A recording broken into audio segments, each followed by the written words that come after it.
এই 2 মাস ধরে ইলেকশন চলছে, তাই এখন আমরা কোনো সিদ্ধান্ত পলিটিক্যাল লোকেরা নিতে পারছি না।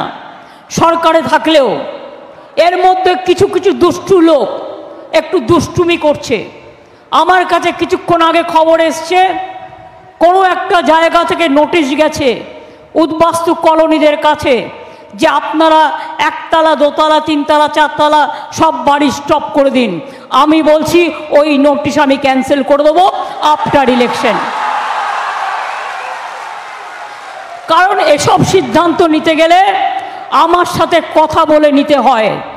আমি মনে করি না, এটা ববিও জানে, কারণ এটা কলকাতা মেয়রের আওতায় নয়, এটা যার আওতায় সেটা ল্যান্ড ডিপার্টমেন্টের। আর আমি ল্যান্ড ডিপার্টমেন্ট দেখি, অন্য কেউ দেখে না, তাই আমি নিজে জানি না।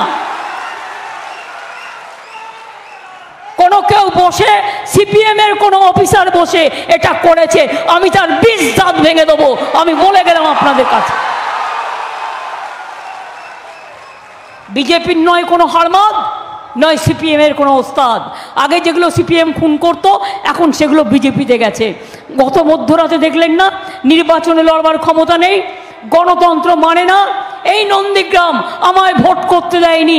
আমি সেদিন বুঝতে পারিনি, যাদের জন্য লাঠি খেয়েছিলাম, যাদের জন্য গুলির হাত থেকে বেঁচেছিলাম, যাদের জন্য দিনের পর দিন রাস্তায় অনশন করেছি, সেইখানে এত টাকার খেলা, এত বিট্রে আমি জীবনে ভাবতে পারিনি।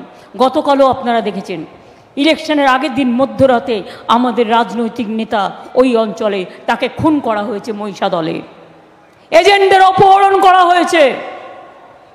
এবং কালকে সোনাচূড়ায় 7-8টি বুথ এজেন্টকে বসতে দেওয়া হয়নি, রিগিং করা হয়েছে। এর বদলা আমি নিয়ে নেব গদ্দার, চিরকাল তোমার বিজেপি থাকবে না। তুমি জীবনে অনেকবার হেরেছো, আমি তোমায় জেতাবার জন্য অনেকবার ওদিকে গিয়েছিলাম, তখন তুমি অন্য কোনো পার্টিতে ছিলে।